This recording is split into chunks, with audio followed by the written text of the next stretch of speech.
how's it going? It's Grant with the Garden of Eater. We are just getting back from the Keystone Clash. We got home early, about 7 a.m. this morning, got a little bit of sleep, and then had some lunch, kind of relaxed the rest of the day to get into things. Shelby's running a little slow getting ready, but she will be joining us tonight. But I thought it was appropriate with this weekend. Noticed quite a bit of increase in not just overall popularity of shrimp, but demand of shrimp, the increase of vendors, the increase of shrimp shows, the increase of shrimp in stores, the variety inside of stores. And because of that, we might be going through another surge or another wave where the shrimp hobby is getting a lot more attention than what the average Joe might understand or realize why. And I'm going to cover what exactly has been going on, what's happening here, and some of the reasons why the shrimp popularity is on the rise again, or maybe it's not. And that's for you to decide. But I'm going to give you guys all of my little reasons why I think there is definitely a surge going on. So starting off tonight, there is a variety of shrimp shows that you can now attend. The one that we throw on is Aquashella, the American Shrimp the American Shrimp Contest, and the next one will be in Daytona, November 4th and 5th, the 3rd and 4th. 4th and 5th. Yeah. All right, got it right this time. And they only did 2 shows this year. However, next year they're going back to 3 shows, and there will be 3 shrimp shows at one at each one. We'll continue to do the Breeder of the Year next year. We did not do that this year simply because there is only 2 shows. There's not really enough to gain that much competition. However, besides the Aquashella, there are now popping up with even more shrimp shows. I know there's been like a couple other small ones in the past, but this year we had the international contest held at the North Carolina show, run by Sabu, and that was, back to the international where it's everybody competing, where the American Shrimp Contest at Aquashella, it's just USA. And we kind of threw that contest together to get people ready for the international contest. And I've got to say, the fruits of our labor definitely showed. Besides myself, there was also others like Nick Teeter and Jacob Walters and a couple others who from the States were able to take home some victories. So where before it was really just me and Eric, and this time Eric participated in judging, so he did not enter any shrimp.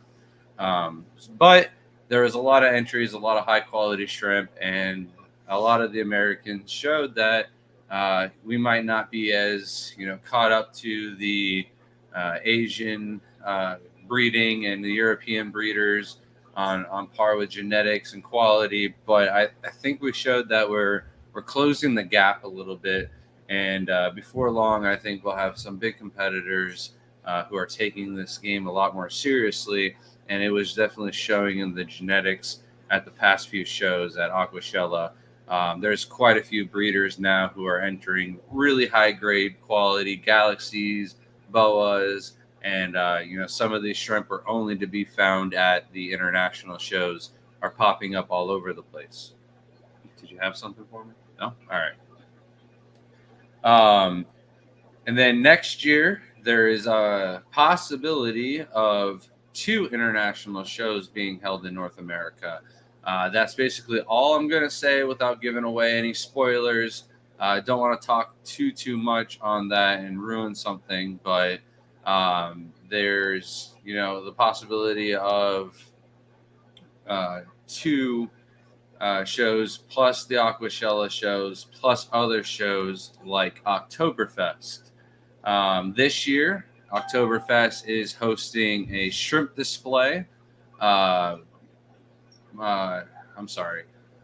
Bloomfields and a few others like Nick Teeter, who I mentioned before, are helping them put that on.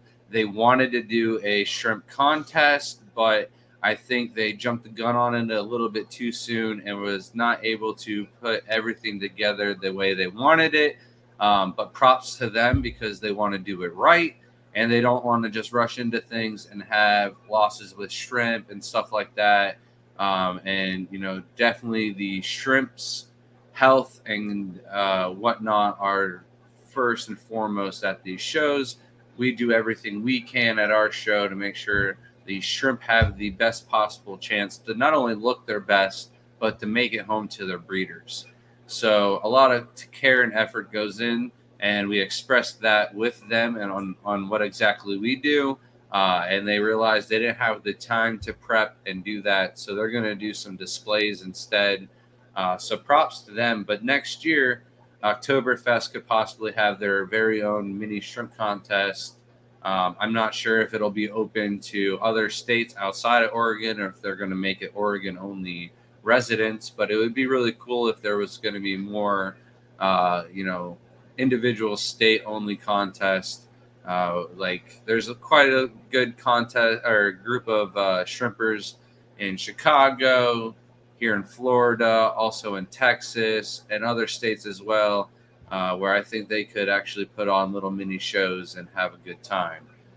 Besides that, there was also a good amount of entries into the fish show or shrimp show invertebrate. It's just like an aquatic show at this point at the Keystone Clash.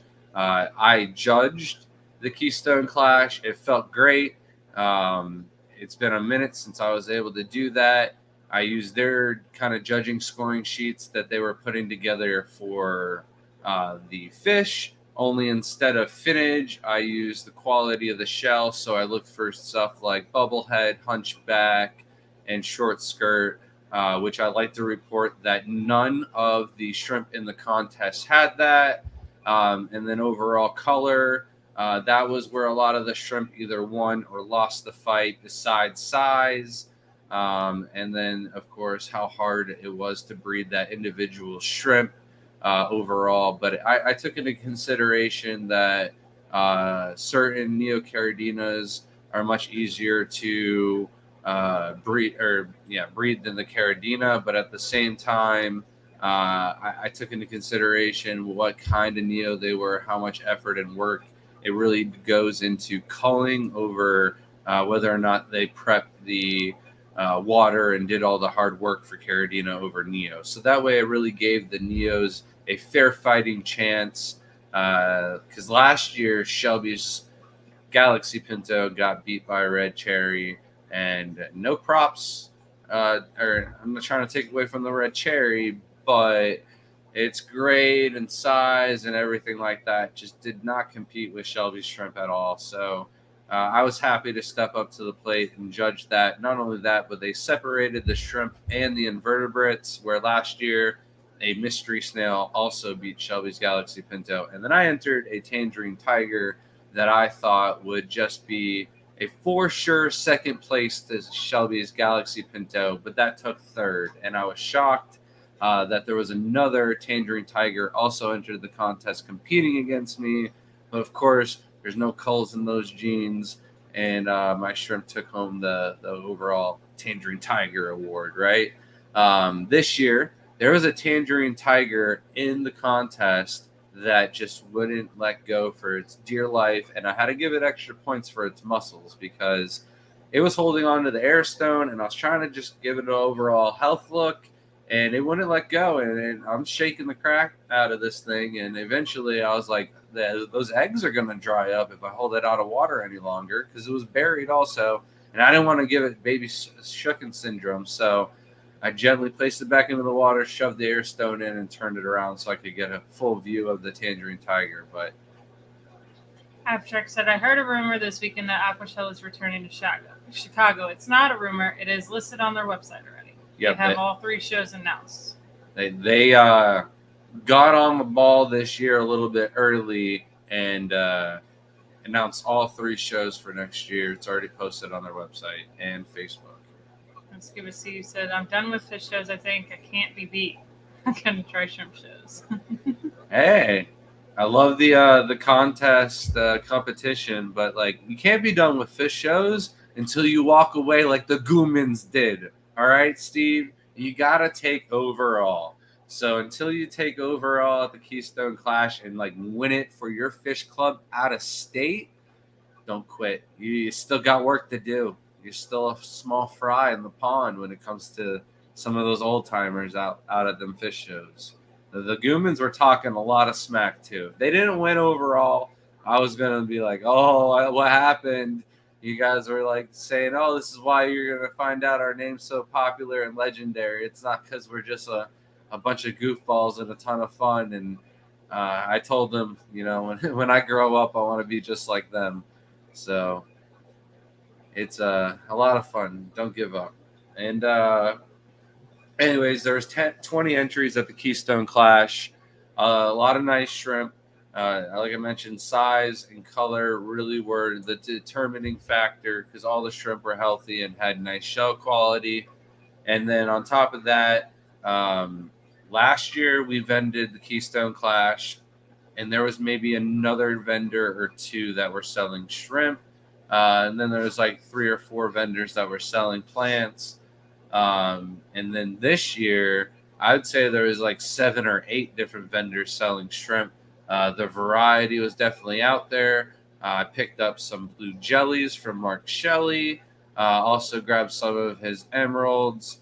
He has them listed as green jades, but I can tell in the bag they're definitely the emeralds. But I just want to see how his culling ratio and the quality of his are going to look compared to mine at home in person. But they did look quite nice at the show.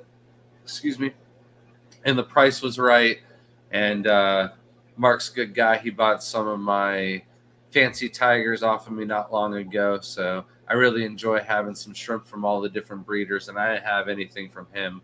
And we do have some blue jellies already that I'm working on. But his line he's worked on, and he said he's doing a lot of work to try and get the little red dots out of there. So looking forward to breeding those out. And Shelby got some fish, got some new plants off of Crypt Keeper. Overall, it was a great show, but there was a ton of shrimp at the show where I just wasn't expecting. There was a vendor selling orange-eyed blue tigers. Those are not common to see at shows.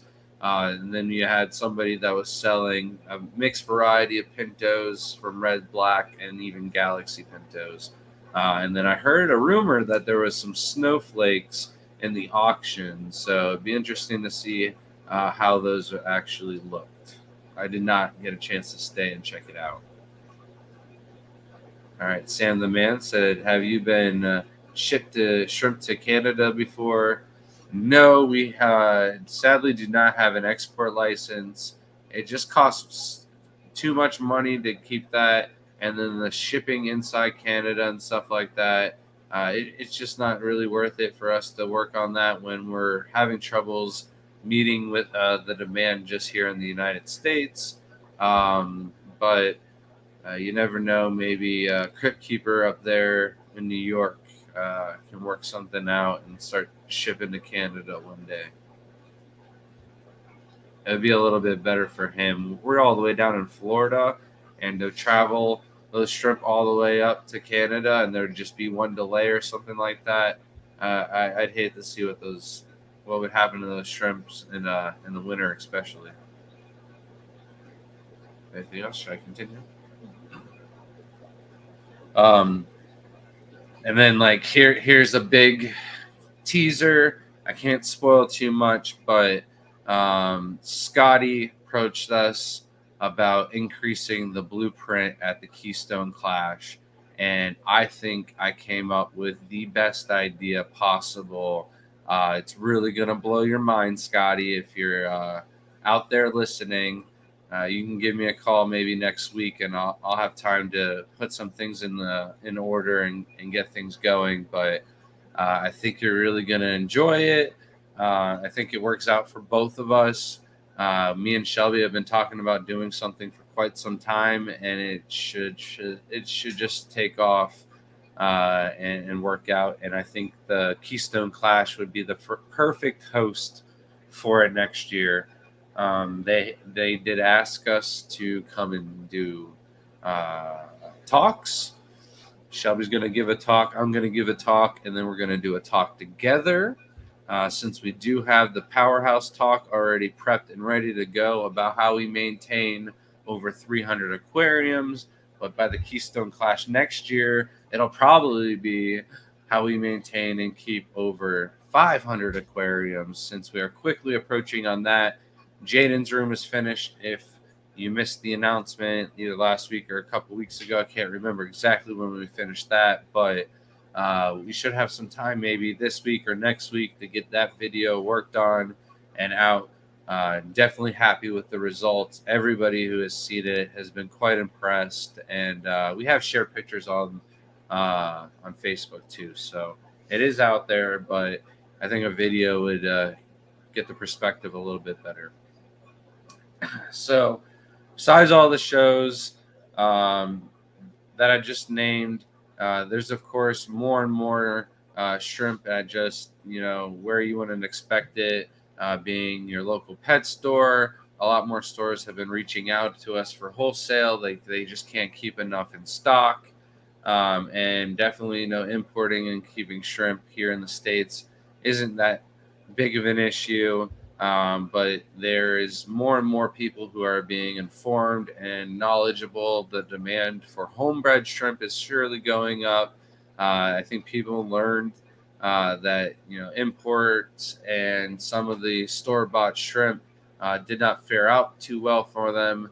However, we've been going around and really pressing the homebred shrimping even more hardier, and the proof is in the pudding, because we are just having a ton of good responses now that we're going to some of these shows 2 years in a row, and these people are coming up to us like, oh, we've had troubles with shrimp before, but your shrimp took off for us last year and I want to get new varieties. So even though there were 7 vendors at the show, we had a lot of sales from happy return customers from previous shows. So I think that knowledge is keeping more and more people in the hobby, and people are actually doing research before they just dive in and purchase the first shrimp that they see.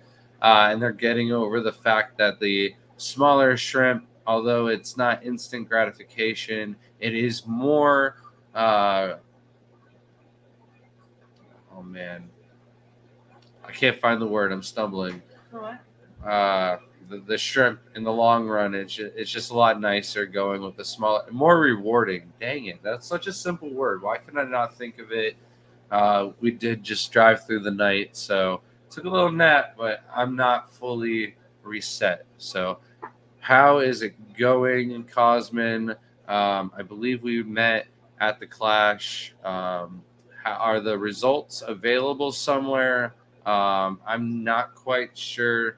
That would be a question for Scotty. But LJ Shrimps did take a solid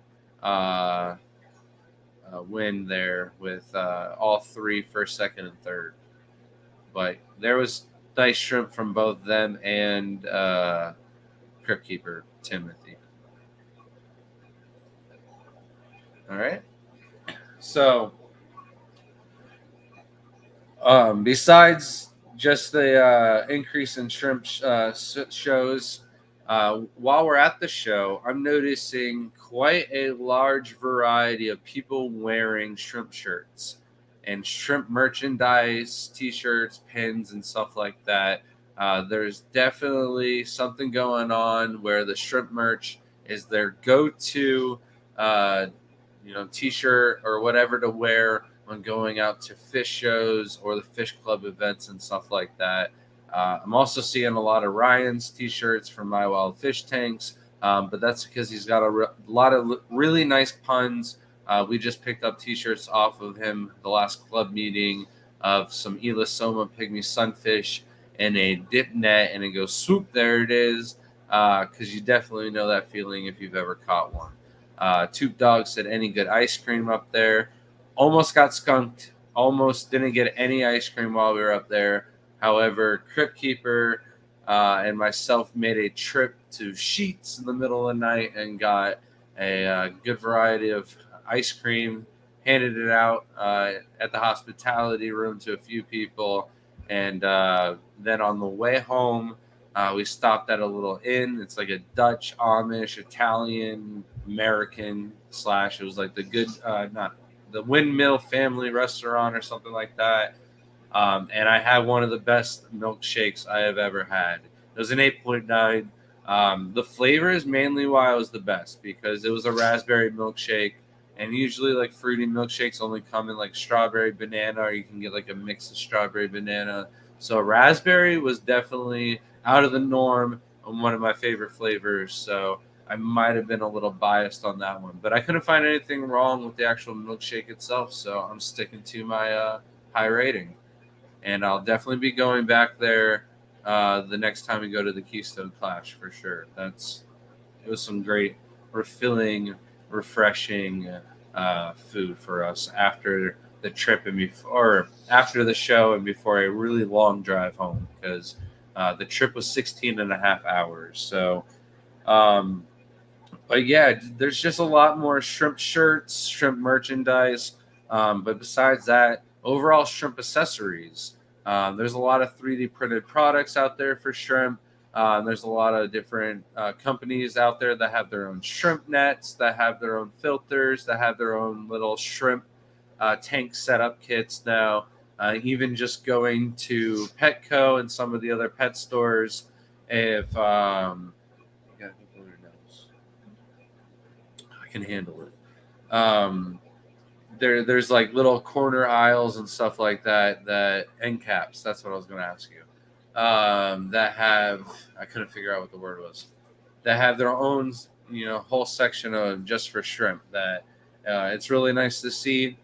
And we've been testing stuff like the fluval stratum substrates and a couple other things. And I say substrates because they have the bioactive substrate with the bacteria built in, and then the normal fluval stratum.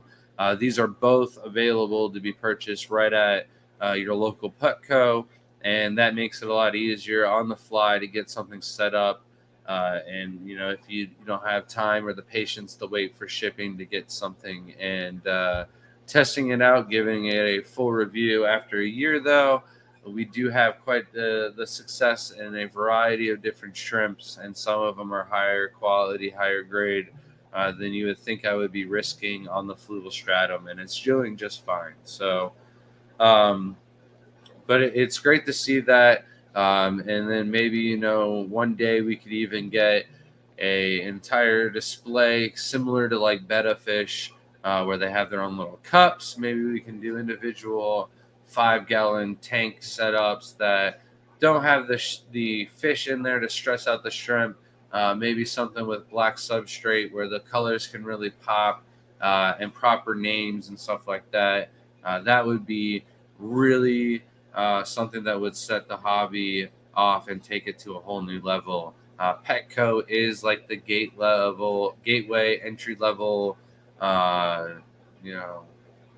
hobby starter for a lot of these people. So if Petco and PetSmart and some of the other chain stores, or even just some of these local pet stores that are increasing the variety and starting up their own little shrimp sections and stuff like that, somebody recommended that we approach a pet store and offer them some of our shrimp wholesale. And they were talking about making an entire section for our shrimp and doing a commission split where they would advertise that they're actually our shrimp in the store. And I told them that's kind of like a dream come true, because if I did want to wholesale and get to that level and start selling to individual pet stores, I kind of wanted to be with our brand out there. So, people don't have to necessarily pay for the shipping, but those pet stores are going to have the shrimp already acclimated to the parameters that are near those people. It's their local fish store. Maybe they have the same tap water, and I want to start hooking them up with tangerine tigers and stardust and some of these other Caridina shrimp that aren't even available on their importer lists and stuff like that. And, just train and try to preach that keep them separate in separate systems and practice some type of cross-contamination practice where they're not going to be crossing and making the homebred shrimp sick with the import issues and whatnot. So welcome to the team, Johnny Best, new member. Send us your email or send us an email with your name and address, YouTube name, so that way we can send you out a little sticker and your code for 10% off the website at tgoeshrimp.com. And then I'm sure we've got some people wondering about their 12-month membership and if we got the new prints that we're going to be giving out. And sadly, we do not. Sam did not, was not able to finish them before the Keystone Clash. But have no fear. We see Sam at a few more shows in another month or so, or he can ship them to us if he hasn't done before then. So,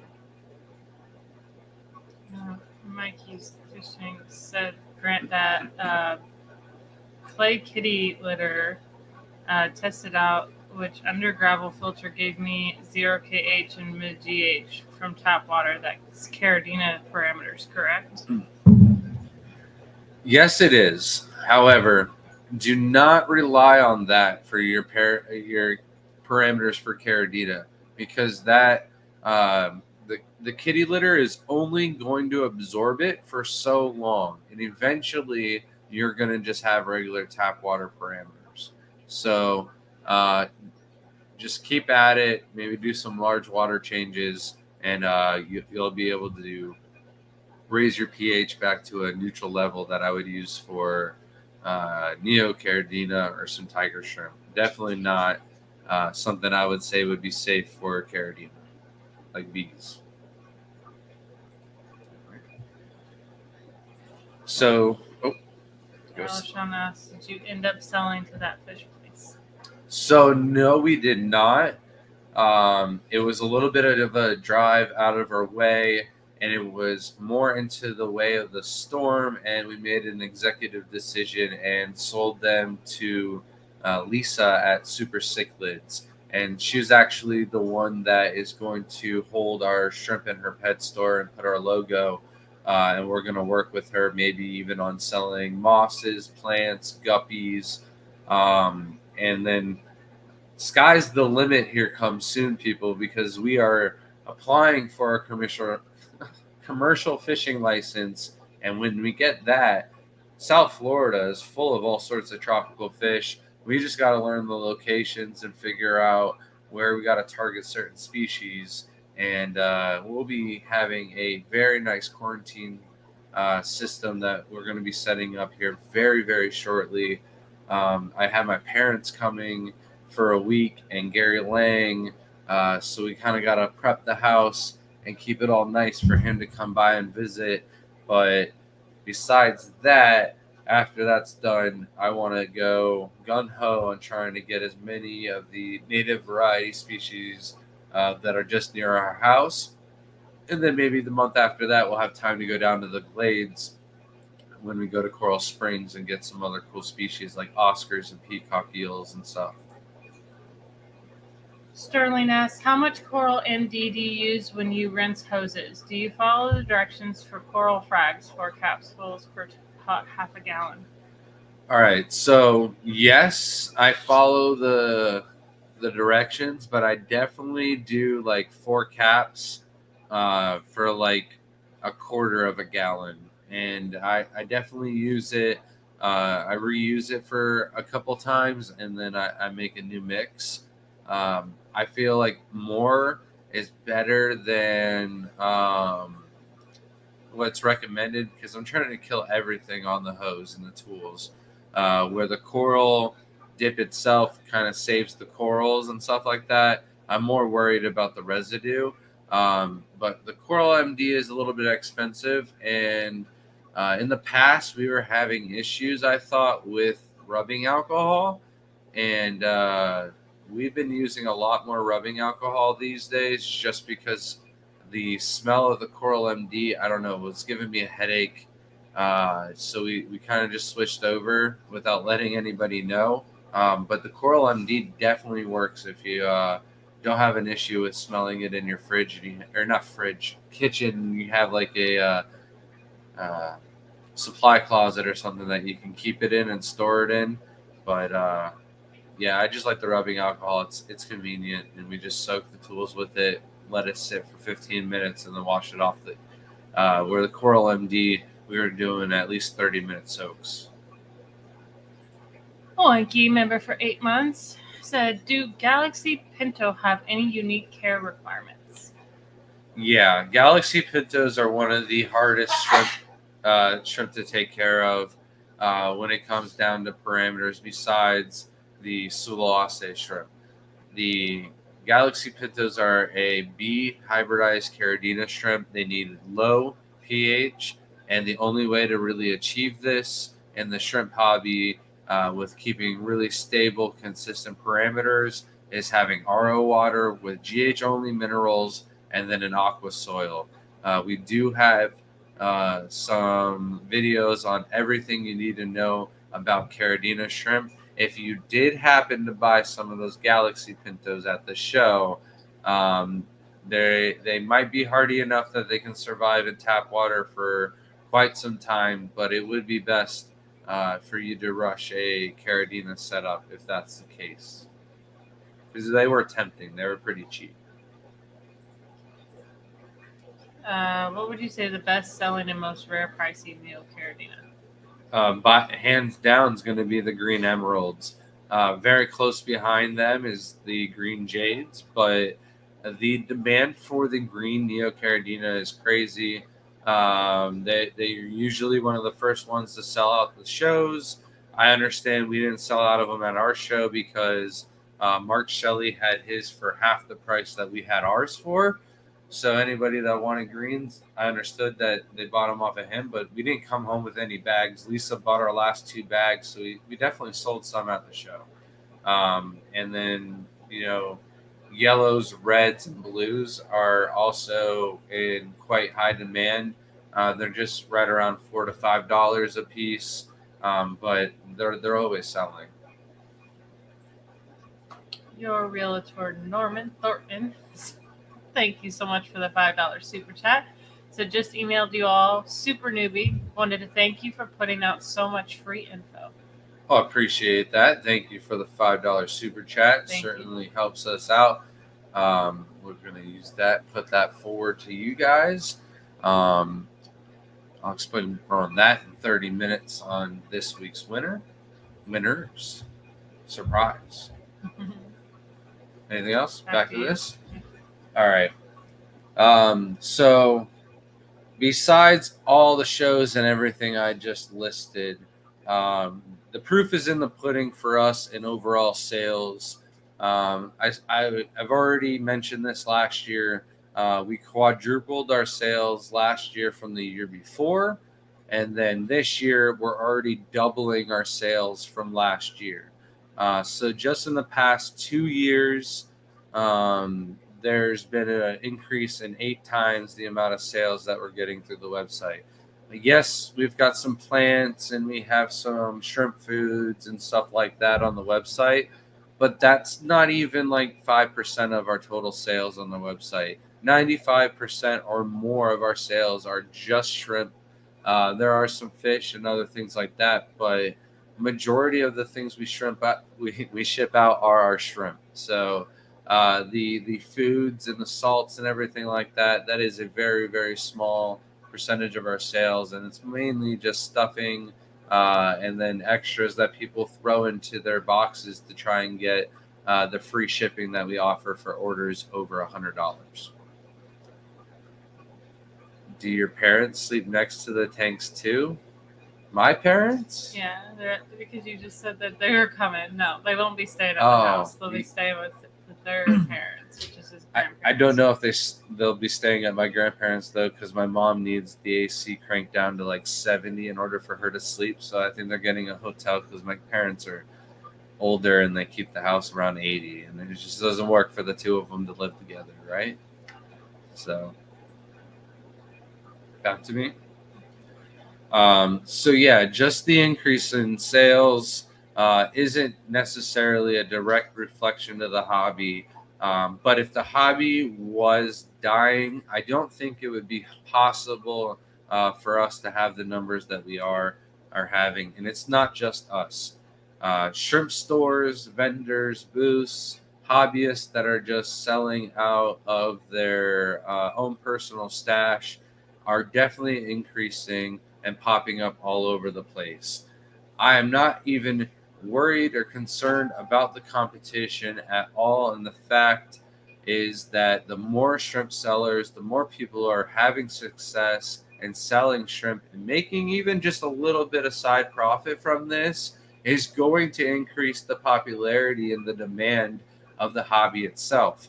One of the most appealing things to these shrimp are the fact that if you do take care of them properly, they can very easily reproduce, and you can sell off a good amount of your offspring. And the demand for the shrimp is quite high. There are people that just simply like to add them into their fish tanks, into a community tank. They'll add 20 to 40 of them, and when it's all said and done, the fish maybe pick them off. They might last 2 to 4 months in the aquarium, and then that person is just quite happy with buying another 20 to 40. Maybe the next time they'll do reds instead of yellows, or they'll do blues, and they'll find one, maybe stuck around. They get some wilds, and that maybe gets them hooked on maybe want to finding different kinds of varieties and stuff like that that'll work in their community tanks also. Not everybody is just simply trying to buy the shrimp, breed them, and reproduce them. But the fact that you can do that definitely brings a lot of people in this hobby. And there are a lot of people out there. I used to be one of the only people that were out there making a hobby or a living off of just selling shrimp that they're only breeding themselves and not reselling.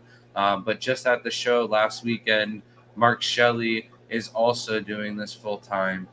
Yes, he does the YouTube also, but trust me, I mean, I don't know about him, but we're definitely not making much money off of YouTube. It maybe pays for the giveaways and a couple extra little things that we can do to improve the house for overall videos and quality and stuff like that. So, Eric, if your back hurts today, I just want to say I'm sorry. I still feel so bad for running up and scaring you, but I've learned a lesson. It will not happen again. Eric said Richard Reynolds was extremely generous and did a few Garden of Eden giveaways at the Clash. Thank you, Richard. Yes. And then some people had. Did we lose connection, or is that just your phone? All right. One of the winners has emailed us and requested that they change the order to the same as the first one. I think it's Mimic. If you are watching, yes, absolutely, you can do that. I don't think it's Mimic now that I say it. I can't remember. No, it's not. It's Night Owl Aquatics. So yes, I can change that over and get you the rice fish for sure. But yeah, Eric is a great Eric is a great guy too. But Richard is definitely another great guy. I'm so happy to be able to have access to his fish room, go and visit that, and then offer some of his high quality fish on our website, like the CPDs, the Shelleys, and then the Pseudomcgills are also his, and soon we'll have some Rasbora, Emerald Rasboras. Back to me. Mm-hmm. Then on top of the amount of vendors and people selling shrimp, there are also an increase in the amount of people that are doing shrimp YouTubes, channels, and other TikToks and stuff like that. The social media shrimp train is definitely still chugging along. There's quite a few of us now out there making shrimp content. And then not only that, but there's definitely a decline in the amount of people who were just liking overall posts and viewing content related to shrimp, especially on Facebook. I didn't really see that too much on YouTube, especially since the whole shutdown and everything like that. The popularity of shrimp definitely took off. There was more people stuck at home, more people that wanted to spend time in their tanks, and the amount of sales and popularity and stuff like that definitely exploded. But people were spending more time at home, and we definitely saw an increase during the shutdown. And then afterwards, yeah, as expected, it kind of dropped off again. But it's kind of going back to the time even before the days where they made it against the rules to sell anything live on Facebook. I used to be able to post a little picture of a shrimp with a little price tag in, and I would get like 100 likes and a few shares on that post. Where now I understand like our popularity has increased a good amount on YouTube and maybe at some of these shows, but like on Facebook, I would say I haven't gained too much popularity. Where I would say I think definitely that's what it's coming from. No, I think that overall people are just you know looking at shrimp a lot more, and the algorithm is popping up into their feed, and because they're liking the pictures, it's getting around. And I'm noticing that other people's pictures and other platforms are also now starting to take off, where it was just like really unheard of anybody getting a shrimp picture with more than 17 likes. Now the numbers are definitely going back up, and we'll post just a single shrimp picture and we'll get over 100 likes again on Facebook. So I definitely think that there's some type of trend going along, and with all of these things going, it's definitely increasing in popularity. Just this year, we spoke for a club in Missouri, a club in Pennsylvania, a club here in Florida, down in South Florida. I have another talk here in Florida planned in January, and another one before the end of the year. And just the increased amount of talks, I'm not the only one that is doing shrimp talks either. I know of like three other people who put on shrimp talks. And then there was also somebody that reached out to me that possibly wanted me to talk for a different show. It's a little far for us to travel for that one, but they did mention that they wanted me or Chris Lukop to speak. So if Chris doesn't speak, it would be worth me traveling up there and giving the presentation, because they do cover some of the cost, where the vending and stuff like that. The further we travel, the just less sense it makes for us to do that when the demand through our website and selling shrimp here locally is just getting easier and easier. But the overseas influence is a big part on why the shrimp hobby is, kind of deemed credibility and respect. There's a lot going on with different hobbies, and there's certain, classes of fish where they really frown upon hybridization and the different kind of morphs and stuff like that. Where the shrimp, the koi, the guppies and stuff like that, the bettas, we kind of get a little bit of a pass on the scrutiny that goes along with some of the other morphs. It's nice to see that the rice fish are kind of getting away from that.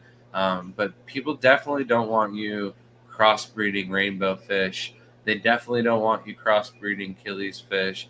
And the reason for that is more of like a lot of those fishy fish are threatened, endangered, are few and far between in the hobby as it is. So when you're crossing two of them together, you've ruined now the potential of two species moving forward and passing on their genetics purely to other people in the hobby, which could possibly one day save the species. So people that are caring for those species coming out of lost habitat and stuff like that, you definitely want to maintain and take care of. But I think what's going on in the shrimp hobby and the koi and other things like that, they do keep a lot of the wild type breeds going. The demand for those are still high because the possibility of pulling out genetics out of the originals is still really well, and there's definitely benefits in doing that. So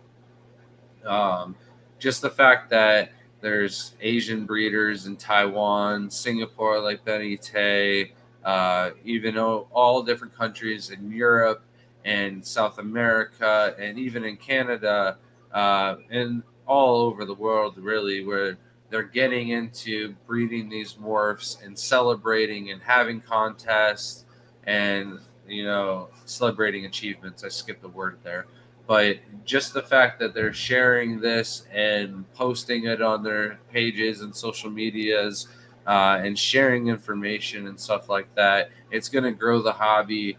And even though the United States, we're a little bit far behind, I think that's motivation and encouragement for some of our breeders like ourselves, to try and step up their standards and increase the hobby and the will and want to breed new and different varieties here in the United States alone.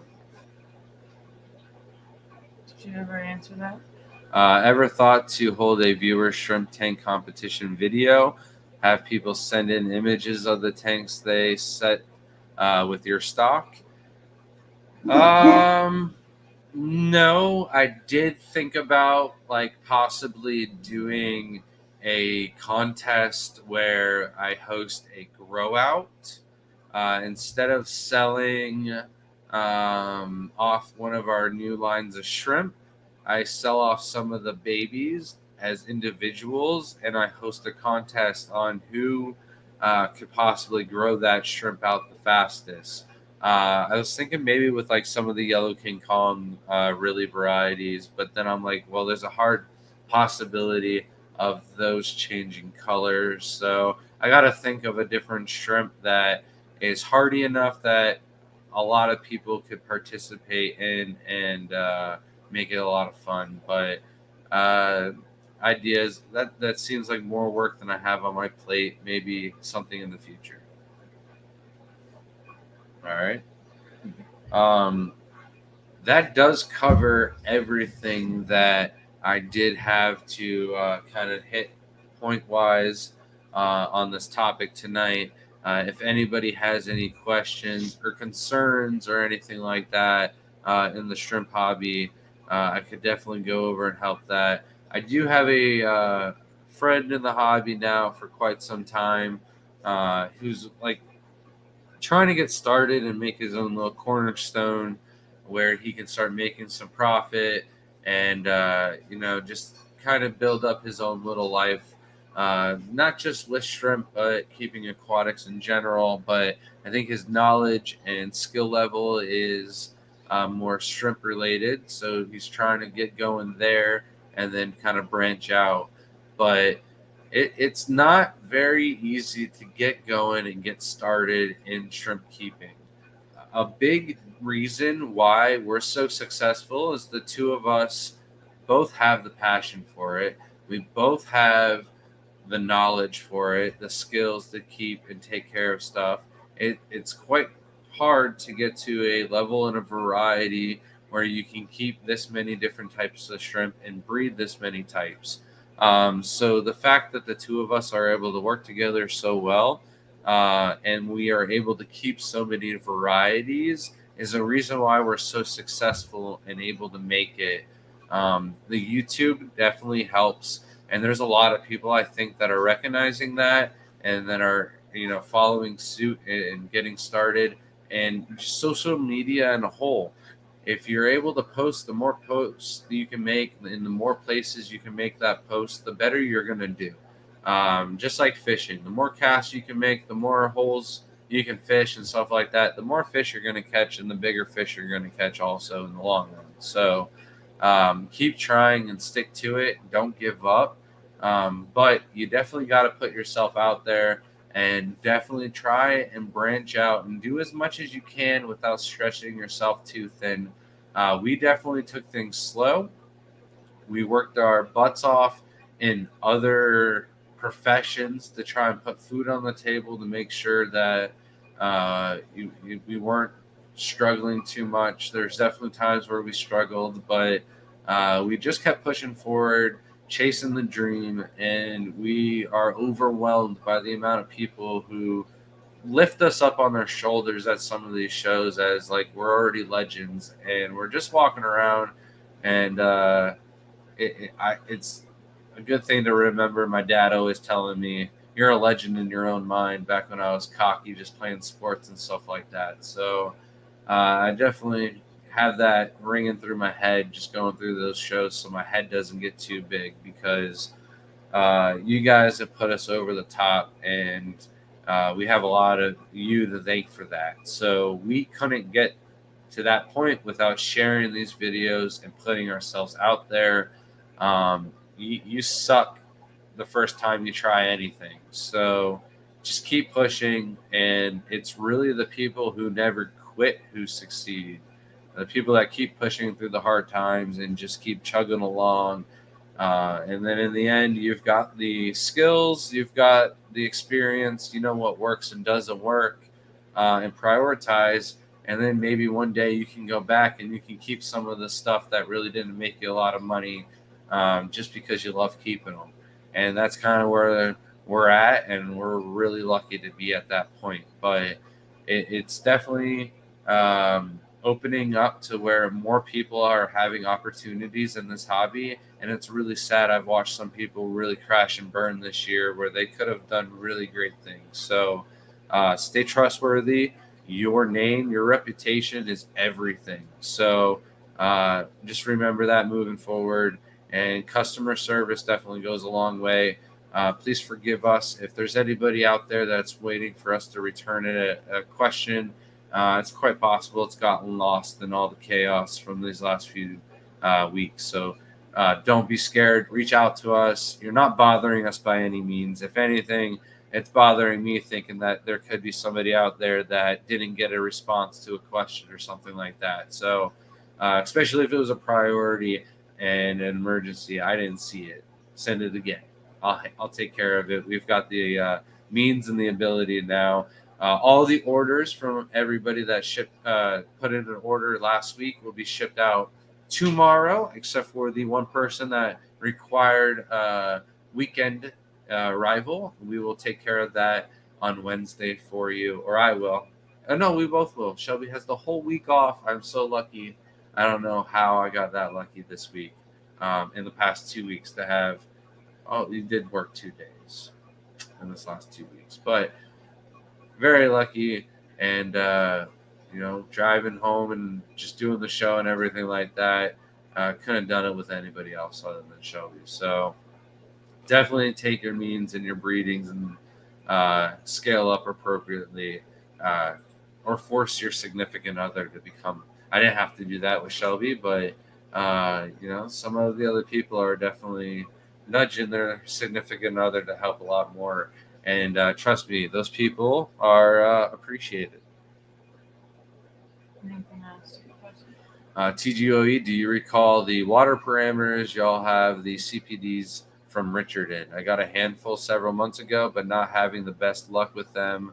I'm trying softer rainwater to try and save them. So we do have them in a Caradina parameter tank. So 150 total dissolved solid, around 6 to 7 GH. Just straight rainwater is going to be softer than what we're using with them, but I do believe that they come from really soft water parameters where it wouldn't be affecting them that much. Maybe message me with your exact water parameters, what size tank and stuff like that. But we've really had no luck with any, or no issues with any of the CPDs out of that setup. So send us a message in an email, and I'll or just on here if you can pull up your exact parameters for the tank. Maybe even before you started cutting it with rainwater. What's this? We'll get to it when we get to it. Okay. PCV Rider says, any idea when you will have orange-eyed blue tigers available again? If you pester me and send me an email, I will try and go through the tank that has more guppy grass than it should. And I just really don't know how many orange-eyed blue tigers are even in there, on whether I can sell some today or not. It's something I need to do, and I've been meaning to do. So I have tanks where I want to throw that guppy grass in. So send me an email at thegardenofeater@gmail.com, and I'll force myself to get that done here soon. Chiller Method said, you two consistently being open to sharing your knowledge will be bringing me back as long as you keep steady. Thank you. We appreciate that. Yeah, I was actually like worried yesterday was Monday, and I thought that we were going to have to do the live stream in the car, and we were definitely out of it. Like, we walked into our restaurant for food, and I definitely, like, we looked like zombies. And I have a good feeling like the people there are like, who are these people from out of town? Like, they were waiting for us to just dine and ditch and run out of there because it looked like we hadn't had subsistence for days. But they were probably really happy when I was like, can I buy a whole pie to bring home? So I can't pronounce that. It says, there's such a difference in a shrimp person that cares about the shrimp they sell. And it's really funny, though. I read this as shrimp person, not shrimp Pearson. I read it weird. I was like, is that a new word? Took me like 6 times to read that. Yeah, the people that care about their shrimp and they're not just trying to flip and sell as many shrimp as they possibly can, you should definitely be able to tell the difference on them, and the difference goes a long way. It's nice. That's why I recommend people like the Bloomfields, Nick Teeter, Eric and Carrick, Ruben, Tim. The list goes on of people that are just here in this channel alone tonight that are very caring for their shrimp. Travis says, TGOE, are you guys going to the Scales Expo in South Florida? I believe it is in Vero Beach. October 21st and 22nd. I had no idea this even was happening. I don't know any of these brands besides Vision. I think that's the same weekend that we were wanting. This is, yeah, they told us about this. Cages. Mark told us about this? I think this is the thing he was talking to us about. I think it's the same weekend as the show in... Oh, it's the weekend before? Mm-hmm. So we could fit 4 shows in a row? Thinking about it makes me want to throw up. We'll come back to that then. Not a discussion for tonight. It's not that far, but yeah, no, I'm exhausted. Not a good idea to ask me right now. Yeah, let's ask when we haven't just had 33 hours of driving, because the next 3 shows that we're doing, the total drive time is less than this one show. Right, you're right. It's a beautiful thing for me to think about.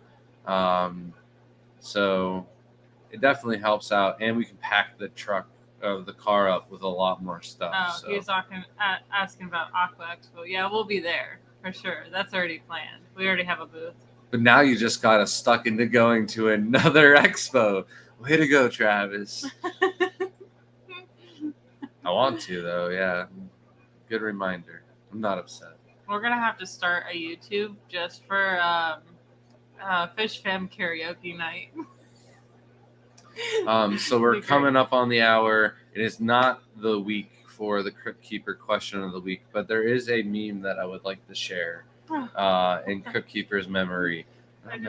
Why does this just sound? Why did I just say that like he's dead?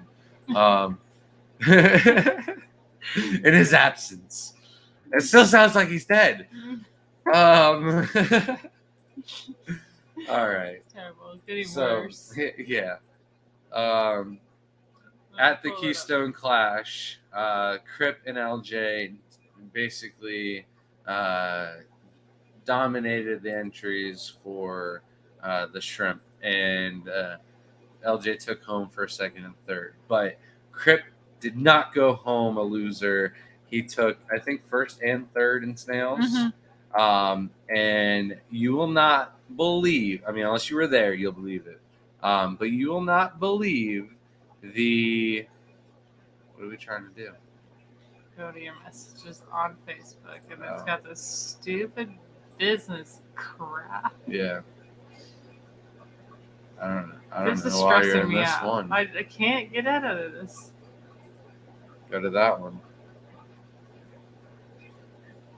There we Moon go. just right, yeah. Okay. All right, sorry. Small technical difficulties. But yeah, unless you were there, you would not believe the shrimp that won first place. It is crazy. But Crip made a little tiny meme for it. And just wait just a second longer here, and we'll play it. So yes, a Malaysian trumpet snail took home the first place at the Keystone Clash in the invertebrate category. Now, Annette, that was the judge, gave a perfectly, and I already knew the explanation before she even gave it.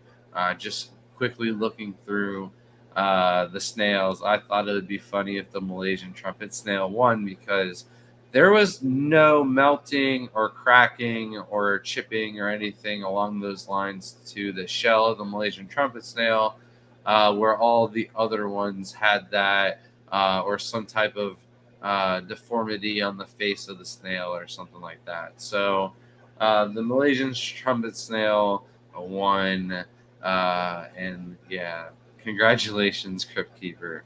That was great. Besides that, the show is awesome. We got to meet Dee Dee in person. She was wearing our T-shirt one day, and then the crazy shrimp lady T-shirt the other day. And poor little Dee Dee was all alone taking down the shrimp contest. Props to Shelby. She stepped up to the plate and tore down the whole contest while I loaded up the car and of course talked to everybody and took pictures and got out of there. But thank you, Dee Dee, for all the work you do, not just for us, but for the Keystone Clash and the Fish fam in general. You are truly an asset to the hobby. Chip Dog said, "What specifically do you look for in males and females in select breeding?" All right, so it really depends on the different species and variety, but mainly it's coverage, head to toe. Are there any missing gaps in pigmentation that I don't want being passed down? Normally, the sooner that the coverage is full and I have a male that is displaying, I will cull all the other males that are not, because those ones are usually higher grade. Even when talking about Galaxy Pintos and stuff like that, the males that are younger that have the more dots generally earlier on, those are the ones that'll be real stunners later on in life. Yes, there are ones that can have like no dots or less dots that can become stunners later on, but the chances of that happening are a lot less, where it's just a lot higher with the ones that already have spots earlier on. So males cull frequently, definitely, for color and stuff like that. You want a lot of your just prime stud males and get rid of anybody else that isn't up to par or better.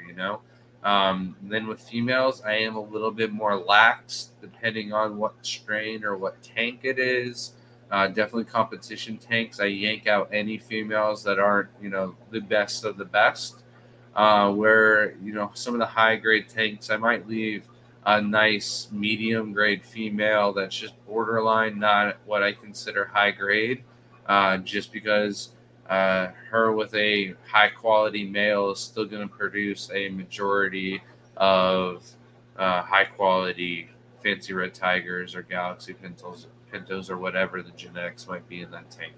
So I'm just more strict with male culling than I am female. and it just depends overall. I could talk about that on individual topics of individual shrimp all day. And then But the hour is now over. You guys can ask willy-nilly whatever questions you want.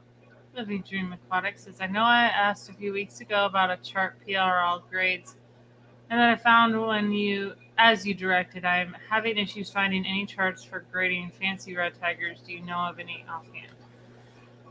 No.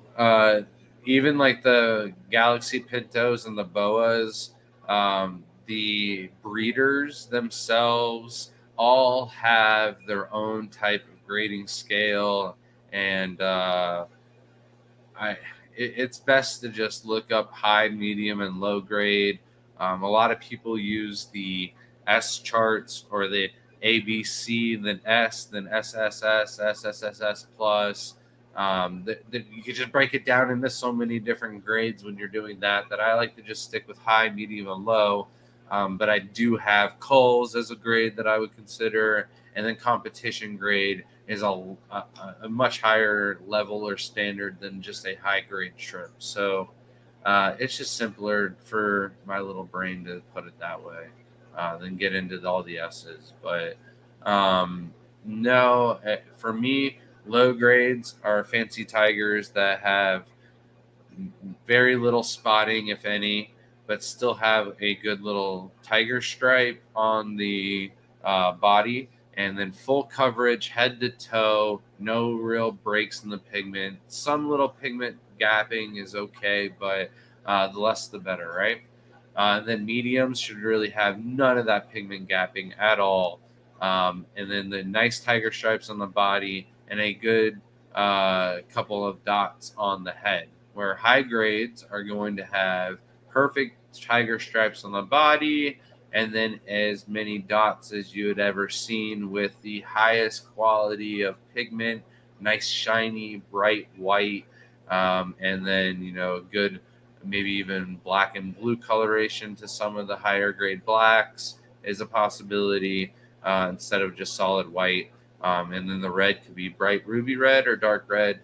That's all up to you. And then can it be predominantly white, predominantly red, or black? That's all opinionated as well. You can have highest grades of both. So just looking at the individual patterns is hard to go by. That's why I use the overall coverage and then the dots as my grading system. And you can definitely see that on the website when looking up the shrimp on there. I just saw myself on your thing when I was going like that. It just looks weird. Skipper says he needs to get a hold of you about the rabbit snails.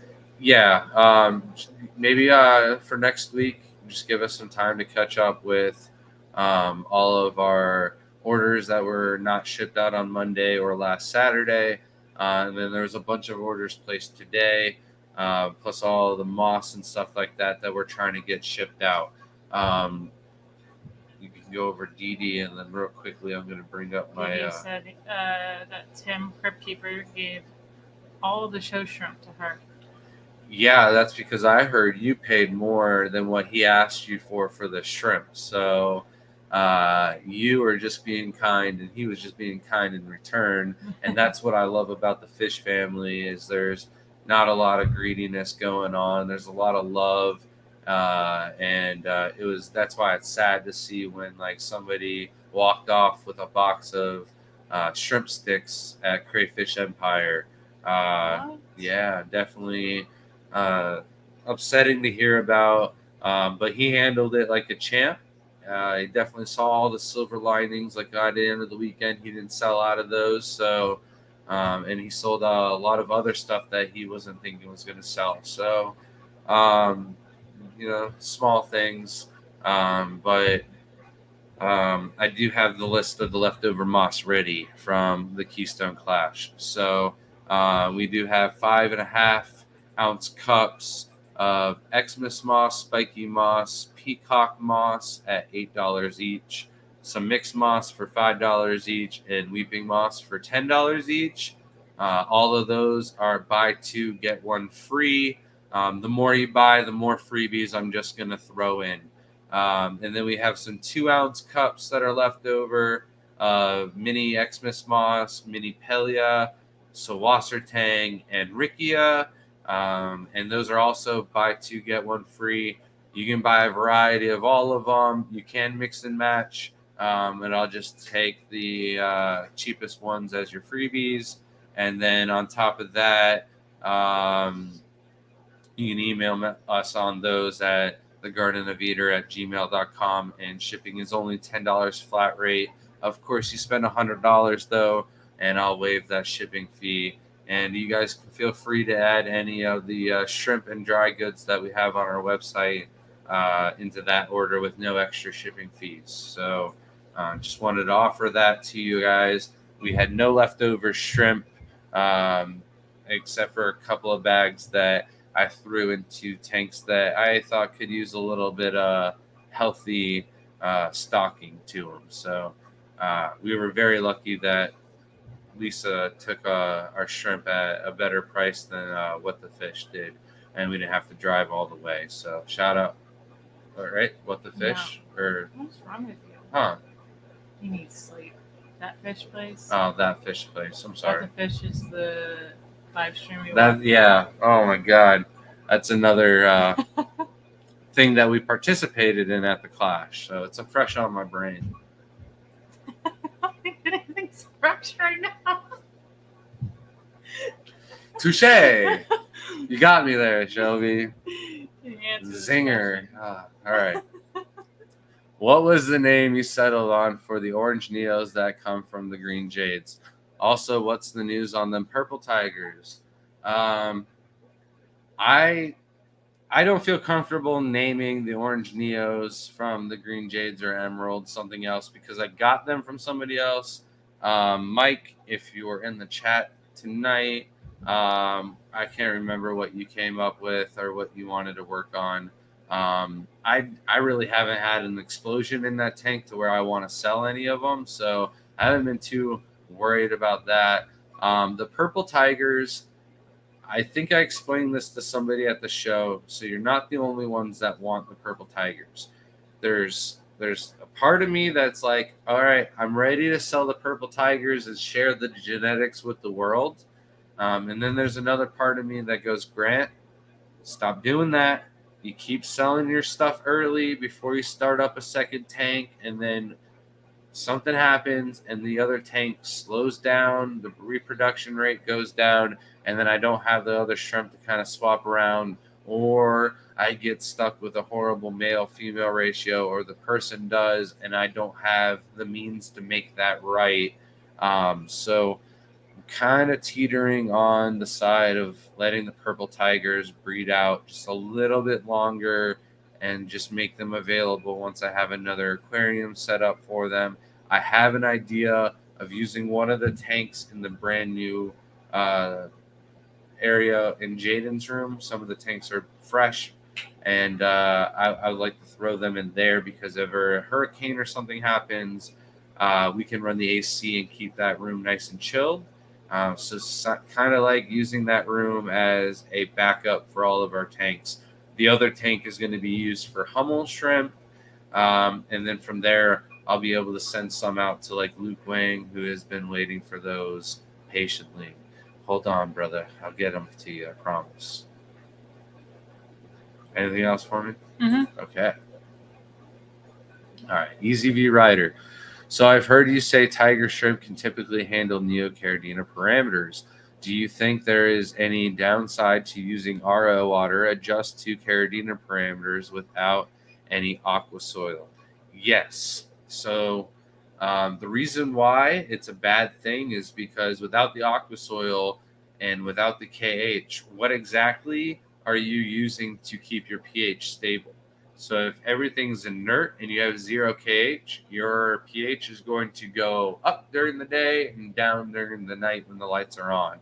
And that increase in pH isn't good for any, or that rise in spike and then decrease and fall in pH isn't good for any kind of shrimp. So that's risky keeping.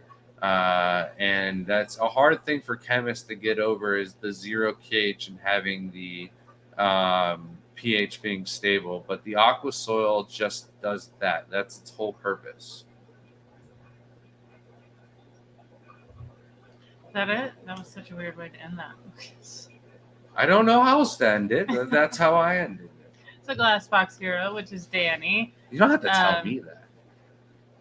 What? I know it's Danny.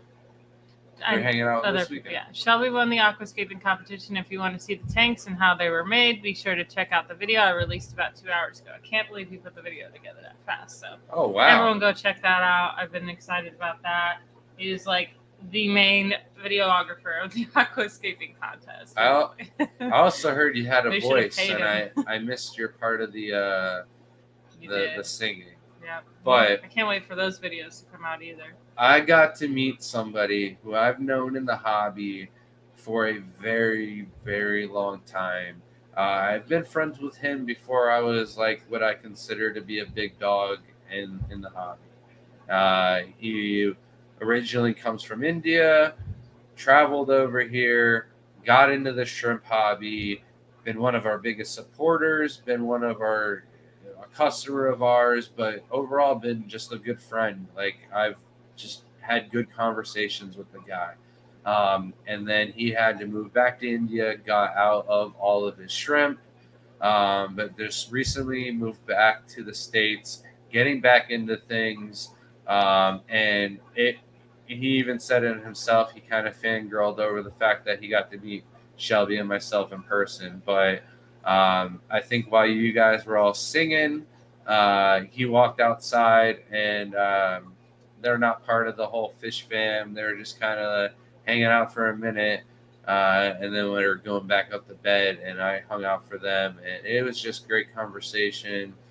Him and Denny, and they're just like real passionate about shrimp keeping, the future of the shrimp hobby, and actually plants and a lot of other really cool niches that I'm involved in and really interested in. And conversation just made time fly by. There's a lot going on at the hotel, and Shelby was worried that I was busy kicking down a door, and she's like, "Where did he go?" And I was with Che just chatting it up. So didn't even realize like a whole hour had gone by. We were just going back about the past, having a good time, talking about different developments in the shrimp hobby and whatnot. So besides that, like I mentioned, got to meet Dee Dee, got to meet Pelham and Foxy. Trying to think. Oh, Big Shrimpin', Scotty the Hottie, Aquati. Oh, definitely mixed two names there together, didn't I? Scotty Aquati. Yeah. Oh man, I know my brain is scattered, and there's definitely quite a few more people that we've got to meet in person, and I'm just gonna forget all about it until I see your names. I'm gonna be like, how did I not mention you?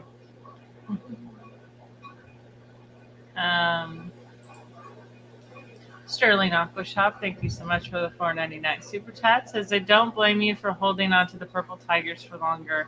I'm just very excited about them, so I was curious. Thank you.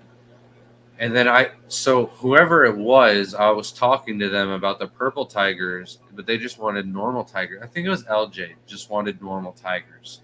And I think those are like the same thing, where I think I'm ready to start up a tank of those. I just need to settle down and calm down, Grant. Let's stop moving ahead a step of the game and do it the right way. But thank you, Sterling. I like to spread the love. Thank you so much. Eric says Shelby and Kenny only got first and second because they were on either side of me. When we were setting up, there's like only a couple tanks left, but I was kind of like looking around to find where to go. And Eric's like standing there, and he's like, Shelly, this tank right next to me. He goes, so yours will look so much better. Eric, you missed an opportunity though. How freaking hilarious would it have been though if you got her to go right next to you and then you just copied everything she did? Like, how funny would that have been though? Like, just like as hard as you could to a T, just copied her tank. Even if the rock was like just different, but you did the same thing. Like, That'd been great. oh, that would have been fantastic. He's gonna do that next year now. Somebody please do I'm that. doing a full rock tank if they haven't. They didn't have enough rocks. There was just no way. That would be something else. That would be hilarious. There was so many moments at the Keystone Clash that I just couldn't believe happened and laughed so hard. It was overall just a really great weekend. Got to talk and we met Andreas Tonke last year. You got to have a better conversation with the guy than I did. But this year really got to sit down with the guy, go over things. We're going to plan out a trip for him to come through Florida and hit up all of our fish clubs, take the guy collecting, and just overall, he's got a little bit of an accent, but his English was a lot better than what I was expecting. Because, like I said, I didn't really talk to him last year, so I was kind of worried the club might not be able to understand him, but that is not the case at all. I think his presentation will be one of the better clubs one of the better ones that we've had at our club. Will it be as good as Dr. Anthony's, though? I don't know about that one. Definitely, Dr. Anthony, you're my favorite. I'm not going to lie. If the other guy sees this, you're definitely number one. Don't even care. I'm hurting feelings. Ashley said, Shelby, you should do scaping tutorials or classes. Grant's done this before. We went to a Colorado pet store and he got to do a scaping class, which was really cool. People paid for it, and I'd really like to do that. Either one of us doing it again. I just like to be able to do that and be able to provide and teach them, even if it was me and Grant doing that. The problem is it does cost a lot of money. And then, finding the space to do it. So it's something maybe I would love to do for the Pasco clubs and some other clubs if they're interested, and talk to some clubs. But getting that information out there has just been, it's gonna be a little bit. But if you're part of a club and that they have the means to figure out everyone to pay, and then you get tanks donated from some people, and then they pay for that spot, and we could come up and teach everyone an aquascaping class. It would be fun. So, with what Shelby said, looking back at those pictures and just how much of a rookie I was, I'm embarrassed. I honestly am on some of the aquascaping demonstrations, just because of how far we've come. Mm-hmm. I look at the tanks that I set up for the Rocky Mountain or the Koss clubs. Layla at 8 years old is scaping better than what I did for their clubs. I'm not even joking. It's gotten to that point where I think the kids are better than what I was teaching at that workshop. I actually got an idea. It's hard to do in an hour. We don't have a speaker in December. I think we could put together a workshop class and sell and figure out how much the tanks and everything would cost, and then just do a workshop for the Pasco County. Maybe clean out some of our garage of our massive aquascaping collection. Oh, I was more thinking just reaching out and buying it and using it as part of the workshop money where the proceeds go to. Yeah. And we have good connects to get it at a good enough price for the club. Write it down or else we'll forget. No, I won't forget about that because I'm in charge of speakers. So that's the idea right now. If Frank Chang cannot come, he's a legendary guppy breeder, and I would love to have him come speak for our club. So I have his guppies. Chiller Method said, I left my high-grade fancy reds in my Pinto Coals long enough for them to crossbreed while I cycled another tank. With only 2 Caradina tank setups, which group would you move to the new tank? I would definitely move the Fancy Red Tigers into the new tank. The Fancy Red Tigers are what shouldn't have the Pinto genes. Without even asking you what kind of Pintos they are, they just shouldn't have the Tai B double pigment genes at all to them whatsoever. So I feel 100% get them Fancy Tigers out while you still 100% know those genes are Fancy Tigers, because whatever they do cross with, they're gonna make Taibis. They could also make Nanashi, other Pintos, other Taibis as well. So it doesn't really matter if those kind of crossbreed and stay in the mix and become a thing in that tank, because you can always pull Pintos out of there. Those genes will not be able to be mutated by the Fancy Tigers, but the Fancy Tiger genes can absolutely be mutated by the Pinto genes. Kelly Foreman, member for 10 months. Thank you. Said, love seeing you both again, especially Shelby, also known as the brains and good looks behind the Garden of Eden. Loved your skate, girl. She also makes sure she reminds me of this. She doesn't hold back. She's quite a savage, and with the tiara on her head, probably, right? Yeah, and I think she told me once when you were there, and then she told me again in front of the elevators while I was walking with somebody respectable. And I was just like, I know this. They also know this. You didn't need to hit me with that. Thank you so much, It's Kelly. not my fault. I'm not. I only hit myself with a baseball bat, so it's only the tooth, and that's only 1% of the ugliness that's going on up here. No, get out of here. Oh, we all know it's just fun and games. Man, you know who gave me the most trash talking this weekend was Chattanooga Ed. He actually was a pure joy to be around because Grant wasn't there to give me crap. It was so nice of Ed to step in there and make sure to know that everyone didn't like me. Oh, I love the jokes, and Ed is probably the funniest person ever. And also left a dead fish at my tank. Don't say that. It was an honest mistake. That fish decided to jump out of the tank itself. That's the only reason it was there. It had nothing to do with Ed and water parameters. That fish was stupid, and it was on its own. Okay? All right. But yes, Ed is hilarious. Did I tell you how proud I am of your tank this weekend? Not once. Not once. Not once. He's so mean. She did really well. I could only pick out one thing that I would mark her down on the point scale for her tank. And she knew it. She already knew it. I had somebody else asking me questions on what I thought of a few scapes. And then I pointed out a little slope in the corner. And then they pointed out, well, look at Shelby over here. And Shelby was like, I know, don't look at it. Stop pointing it out. And I was like, it wasn't me. She's like, I know, but stop. It's bothering me. Yeah, I couldn't fix it at that point. You're really left with a time crunch and a limited amount of supplies. And I think you absolutely killed it. Thank you. I appreciate it. Okay, now we'll be lucky if they let any of us enter, even the kids, after that performance, Shelby. Living dream.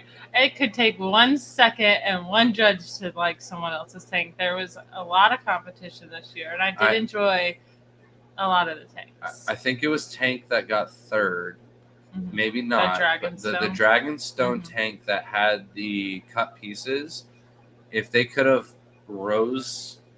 they knew exactly the structure a little bit higher and then just glued the Monte Carlo on top of the cut pieces to hide that, I would have been like worried that one of the judges could have just preferred that more. The judges there, a lot of people did prefer it more actually on a lot of posts. Yeah, the judges there were more professional though than I thought, and I think the scapes and the winners definitely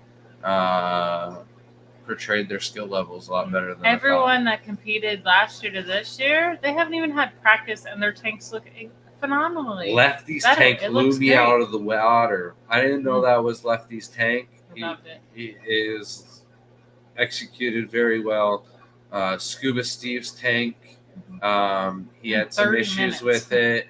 The super glue in that place just probably did not want to work properly. I don't know if I was struggling with it. The moisture in PA, or maybe they're just selling Amish super glue up there, and it's just not as good as the real deal stuff. But Yeah, we saw that tragedy with Scuba Steve, but he rebounded, got the tank wood to sink, and the tank actually looked a lot better than when he sunk it. He felt defeated, and he came and executed it quite nicely. Um, Eric Wyrock's tank looked great. Kenny's tank looked great. Uh, I loved Ed's more, tank. yeah. He had leopard crabs. The crabs and were awesome. Richard even said he wanted them. I'm like, yeah. As soon as I saw them, I was like, oh, I gotta have those. They're so cute. I believe it was Jason that did the Pensacola style tank where you can look at it from both sides. Very, cool. Very nice. Geek Boy had the cool red rocks in there. Yes. I wanted those so bad. Very, very hard to do. Very hard to get the red rocks to be scaped. That was a very risky, challenging setup to do. I know I'm missing more people, but I'm just scatterbrained. Jennifer Weaver's son Wes had a tank. I don't know which tank that was. I don't know who her son was. In the pack with a path. I had a very brief conversation with Jennifer Weaver, and when we were saying goodbye, I told her I enjoyed the very brief conversation we have. Next time we'll have to hang out more. I felt really bad one time. She walked outside just as I was walking inside. She walked outside, and then very shortly after I walked inside, just because I'm a Floridian and I could not take the temperatures up there. But if it had been different temperatures, I would have had more conversation with her. So Living Dream Aquatic says, I know you do manual water changes, but have you ever seen an auto water change system you would think about using? So absolutely. I have the plans already all up in my head. I would drill all of the 10-gallon tanks up here in the top left-hand corner, and then I would put a drain pipe that would go all the way down to the bottom. But I think I would kind of groove it out so that way I wouldn't have to worry about it clogging too much, but make sure that it never sucked up any of the babies, and put a stainless steel mesh on it, something that I would use to reduce the flow and stuff like that from each individual tank, rather than having to have like individual valves, and then just pull a plug lever and then have it to where it just stops pulling up the water by having like a little pinhole there that'll stop the suction from working at about halfway, so I can do halfway water changes, and then just a drip system where I would have all individual levers that I would change off, but it would all be PVC. I don't know anybody off the top of my head that like has a system like this. I haven't seen Lucas's water change system in person finished. I've seen it like 80% finished or something like that, but not in running working order. So I saw Richard's. I really like Richard's setup.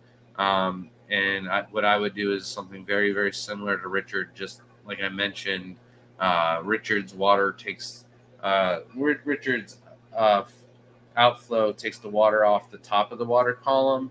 I would like to try and figure out a way to pull it from the bottom, because that's where the bulk, dense amount of the nutrients and water waste that you want to be replacing kind of sits at. So that's the dream, is next 2 years buy a property, warehouse, set up 600 plus aquariums that are all drilled and plumbed and cycled, all ready to go, and then have it to where we can move all of our livestock over, and then we would move one rack at a time over to the new warehouse, make all of those automated, and then when we're all said and done, we'll have 1,200 aquariums that would be more than likely fully stocked, because it's so darn hard to catch all them baby shrimps out of there. And we would do it in a manner that we would keep the baby shrimp alive with like 1 inch or 2 of water, even through the drilling process and everything like that. So definitely have to get like a level standing drill press, but I'm sure my dad can help me figure that one out. Eric said, I also learned that Shelby was a perfectionist. She was mad she got marked down by a judge, and she went on a rampage. Well, Let me explain that. wait, Um, I want to had- explain it after you, but you go first. So I had to, of course, just bother the judge because I thought it was funny that it was that specific judge. And I just thought it was hilarious. Of course, I'm going to give him crap. No way in shape and form should I've got 100 from any of the judges. It was what I got marked off for that I was actually questioning. And the other stuff they should have marked me off for. But I am a perfectionist. I do like to be perfect, but myself, I want to. And I know I was nowhere near it. Then here I am to explain. The points that she's upset about that she got marked off were for her fish selection. And what I found funny about that was Jason Adams was the one that said, "Hey, Shelby, I absolutely love your tank. I have to do a video of it, the best possible video that I could do that would bring the most attention to your lovely, beautiful piece of work that you did would be to do a species spotlight video." Then Jason went through the show and picked out 3 choices and recommended the Danios the highest. The Danios also looked the best in both of our opinions. So he didn't actually say the Danio is the highest. He gave me multiple options that were good. He said Danios are not as exciting. Was his exact words. But I chose the Danios because they were the healthiest and because I think they complement the tank a little bit more. I think because they were the light prettiest fish. and dark and they matched the substrate and the wood. So I thought they were cool. It wasn't a wow factor that it should have been, and that was my bad. But I like Danios. Some people just don't like Danios, and that's all to each and every person. They are a little bit boring. They're not as flashy. Some of the other people in the contest had some really nice fish, but And I chose a basic one. And the fact that she got points off for a fish that was recommended by somebody that is so prestigious when it comes to certain,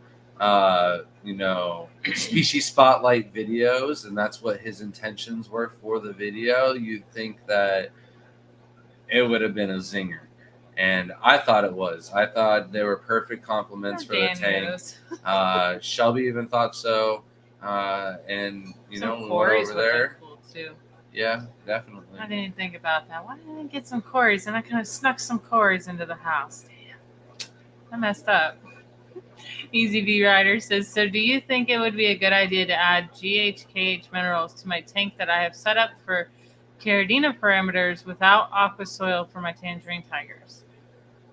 Yeah, if you don't have anything in there that's going to be keeping your pH stable, then yes, the KH is something that you can add into the water to keep your KH stable. Honestly, your GH only water would be better suited for the tangerine tigers if you could throw in aqua soil. In the long run, the aqua soil could actually be cheaper than buying the GHKH minerals and using that. But initially, yeah, you're going to spend more money on a bag of aqua soil than you will a small container of GHKH minerals. So, the tangerine tigers, they just breed and grow and overall thrive, and Caridina parameter is a lot better for us. Sorry, they were panther crabs. Give me 2 seconds. Just fixing that. Are they going to post photos of the winners? They did. So Jen on Instagram posted it, and then I posted it in a post that I was tagged on the Keystone Clash, I believe. I posted my tank, but tomorrow I'll be making another video of all the tanks and then the 3 winners at the end of that video. So stay tuned for that. I'll be posting it on Instagram, which will end up being a story on Facebook. And one of the only ways that event could have been better was if you were able to make it you and Eduardo. I couldn't imagine the atmosphere just adding the 2 of you.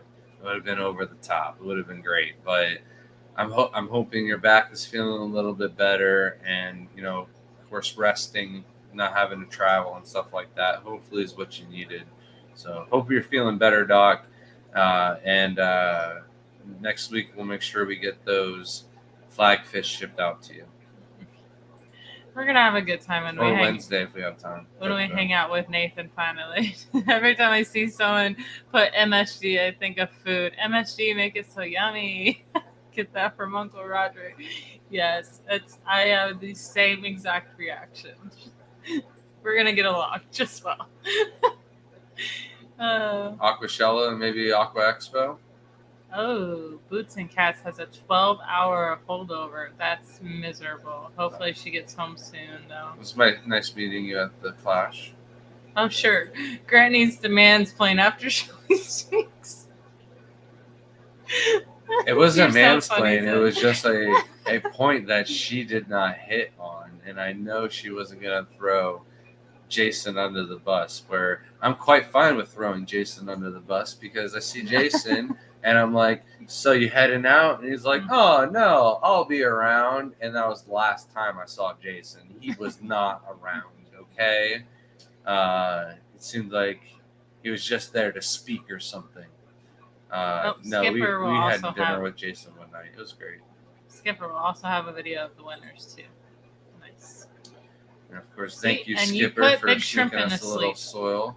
Thank you. I put Big Shrimp in his sleep. Yep, made him fall asleep. Oh. Instagram, what is that? It was great meeting you, Steve. We got to hang out more next time and shoot more shrimp and stuff like that. But overall, why are you shooting shrimp? I don't know. That's how I felt feeding the Oba Ula to the mud skippers today. You're not supposed to tell people about it. I did talk to someone the other day that was a huge cichlid breeder and goes to cichlid conventions and said something, and I was like, I don't understand why you don't set up a tank of red cherries. And I was trying to explain the benefits for his fish, and he just sat there and he's like, you think they breed that quick? I'm like, absolutely. They breed fast enough to be able to feed them. You just have to get them going first, and then you could provide them as a source. And I mean, not a daily source, because you don't want to always feed. You always, have your staple, and then you feed the live foods to get like breeding going, or like right before a show, get that real good coloration. And then they were like, I'm pretty sure they came back later and bought a bag of red cherries. So it was nice. Ooh, and play more Guess Who next year. I loved that game. That was great. I almost won if I would have just went with my instincts. It was wonderful. No, I'm going to boycott that game until you put proper rules into place. I'm not okay with you being able to ask questions about their logo. Is their logo round? Really, Annette? That's the question you're going to ask when there's all these interesting and fun facts about all of the individual channels and stuff like that. No, you need to make it a rule that you can only ask questions pertaining to the channel itself, not the icon, not even like the looks of the person. That should be outrageous. It should be like, do they stream together? And if the answer is no, down goes the Garden of Eden, okay? But down goes Danikin. Down goes Jenna P and Stephen P. Like, I shouldn't have to go over everybody. You get it, all right? But like, that's got to be the rule, or else you're just playing because you don't watch us. And I know you watch us, but do you watch the other people that are important in that game too? And I can't even talk because there's so much going on. There's so many of you. I didn't even know some of you streamed that were at the shows or what you looked like in person. And I feel bad when it's some of you that support us so much. So, get on that. Yeah, like Mike at the show, he gave us so much stuff, and then I never even asked him if he like kept shrimp or wanted some plants or anything. I think he ran the fish show the entire time and just barely made it over the auction. But yeah, Scotty is like, I asked Scotty what else he needed, and then he's like, I just need Mike to go to the auction. And I asked Mike, what do you need help with? And he's like, I'm going to the auction. I'm like, our job here is done. And that's if I asked if they were always complaining, everyone would know it's you, Grant. That makes it too easy. Listen, Hey, I just want things sometimes to be complaining going the way gets they things should. better. Exactly. Sometimes. Exactly. Like complaining about the hospitality room not being open before 8 o'clock for us to get water, huh? We were dying, especially when the heat goes on, and it really dries your throat out when you're talking to people. So that water could have saved us. But shout out at Grant and Crayfish Empire. He held us down. He bought 2 cases of water, so we didn't have to worry about it. So thank you, Grant. And I'm sure I'm not the only one that has that feedback. And I think people would really appreciate it or pay a little bit extra just to have access to water and maybe even coffee for the show. But ice cream, maybe. Abstract said, "Would you ever make shrimp starter packs of different breeds of shrimp?" I don't know what you mean by shrimp starter packs because like you could just buy 5. Do you mean like a Skittles variety pack or something like that? Or maybe they mean like the tank setup and everything, like the bag, the tin starter shrimp, and like the sponge filters and stuff. Like the problem with that is like you'd want to do it as like a 2-part system where you sent them maybe a tank kit and everything they need to cycle and get the tank going, and then like a free shipping code for them to pick out whatever shrimp they would like in the future. It's just so easy to go to Petco and get the tank so cheap, and then order the different soils and stuff like that from the different sources. I know you're paying shipping from all these different places, but honestly, buying direct from Amazon and some of these other places that don't charge shipping fees is like a cheaper overall package. So it's hard to beat that. And we don't really have the storage for that kind of package right now. Yeah. I want to start package additives, etc., to get each shrimp. Yeah, we would need to start selling soils. It's not something I'm not like against doing, but I definitely would like prefer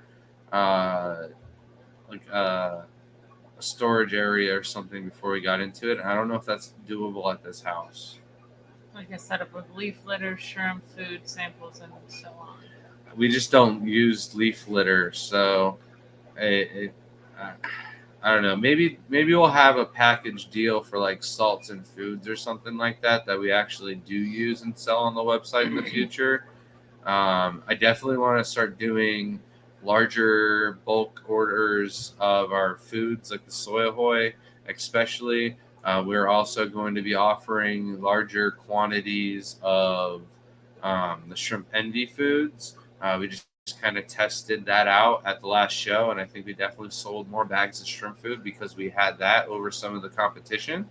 It also makes a lot more sense to buy 95 grams or 90 grams for like double the price rather than just 30 grams. So you're getting almost triple. It's like 35 grams. So you're almost getting triple the amount for double the price. And I think that's something we can start offering. I always forget about that tank because I don't have a ladder over there, so don't let me forget to feed the rainbows. Oh, okay. Or get fed. Only ones who didn't get fed. All right, fair enough. And it says, I want a Skittles pack handpicked and packed by only Shelby. Well, you're in luck. I catch most of the Neos, not all of them, because I don't do the Emeralds. So most likely you'd get in it for me anyways, without even having to ask. The only problem with Skittles packages is it's like best if you buy 5 of all your favorite colors and build your own, because we don't package all the shrimp in one bag because they come from all different tanks with very slight minute water parameters and stuff like that. So it's best if you order 5 of your favorite colors, drip acclimate them separately in different containers, and then add them to the tank and make it your own way that way. That's like really the best, because if we're going to take them from separate tanks and then adjust and acclimate them into one tank and then ship them where they're going to adjust and acclimate into another tank, that's like double the stress on the shrimp that they didn't have to take. Ashley says, I have the Shrimp Envy bee pollen complete and Shell Envy foods. from you guys, of course, is there anything else you recommend to add to that cycle, or is it good for Neos? I'd add a mineral food or a calcium. So I absolutely love the Mineral Junkie from Glass Garden. It is one of my overall top 3 favorite foods out there. You're gonna go grab it? No. Oh, okay. Um, Overall, it's very soft. It's easy to break up into smaller pieces. It doesn't pollute or foul up the water, and the shrimp love it. It is a little scary sometimes because the shrimp will be eating it, and the ones that are clear, it is insane how quickly their bodies turn white because the mineral food is white. So you're actually like seeing that food travel through the shrimp and be processed. So you could get scared, like thinking you have a bacterial infection or something like that. But as soon as you realize that it's just the food causing it, and it can last for like a day or two, that there's nothing really to stress out about. It's overall just a really awesome food that I would recommend anyone keep for any type of shrimp. I don't have very many favorites. Shrimp Envy Complete, the Shrimp Junkie is probably second. And then my third favorite food is the snowflake food because you can overfeed it. It's a good vacation food. Whatever doesn't get eaten is going to make biofilm. And I mean, honestly, hands down, the best food out of all is going to be biofilm. But that's not a commercial food that you can buy. So those 3 foods are absolutely essential that everyone should have in their food rotation. If you ask me, there are other kind of mineral foods. Like the Shrimp King food has a mineral food. I also like that one a lot, but not quite as much as the Mineral Junkie. And we sell a 100-gram container of the Mineral Junkie. That is a much better price than the competition. Not like our personal competition, but like their competition of minerals food. So, yeah, that's the one we like to go to. Then the other one could be like the calcium chips from Crayfish Empire. You could use those instead of the mineral foods, but I think the mineral food have their own place where the calcium chips have their own place, and it's like kind of the same, but very slightly different. You want me to start asking them and you bring them up? Brandon, what would be mineral go-to for Caradina shrimp? The Mineral Junkie, like I just named. It's one of my favorite foods of all time.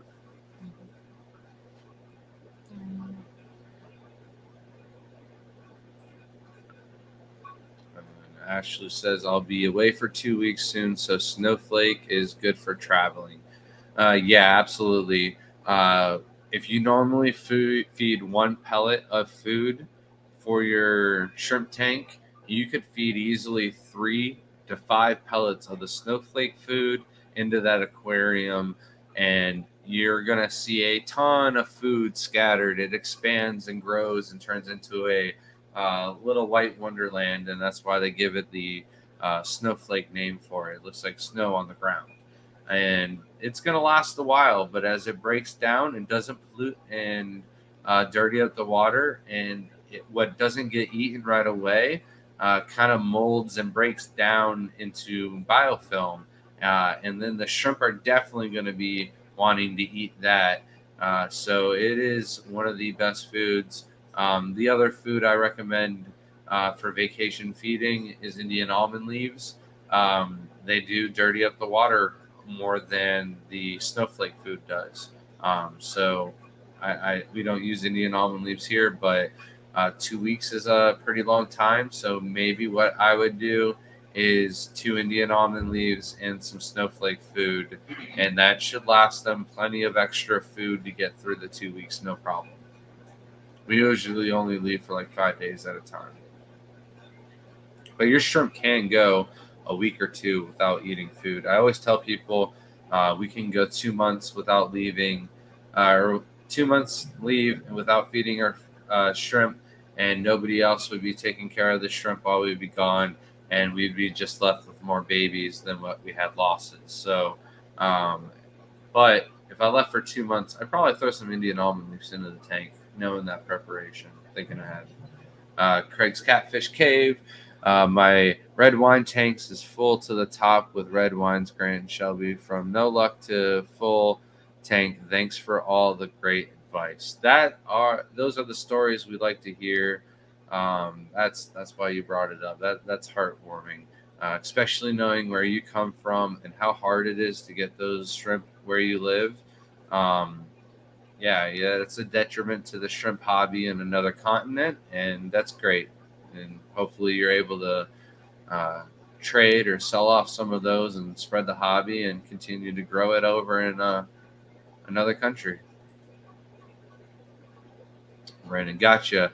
I thought Caridina shouldn't get mineral food because of molting issues. No, the thing is overfeeding the mineral food. That's why we highly recommend a good rotation of food. We use the Shrimp Envy food lines, the growth, the food fight. I know I'm missing one. The shell. And then we use the snowflake and the bee pollen, which are, of course, primarily vegetable, plant matter. They're not really going to have a lot of protein or minerals in that food. And then the shrimp dinner pads from Doc's Garden has a little bit of protein, but not a lot of mineral content in it. And then the mineral food. All of the Shrimp Envy foods have a little bit of mineral content to them, but it's not too much. So it's not going to cause any molting issues with the Caridina shrimp. And it's the same with protein foods. You don't want to just have them on a protein diet. That can be bad as well. Also, buildup of proteins can pollute the water out too. Nate the Shrimp Net, when you refer to one pellet, how long would an average length of a pellet are you referring to?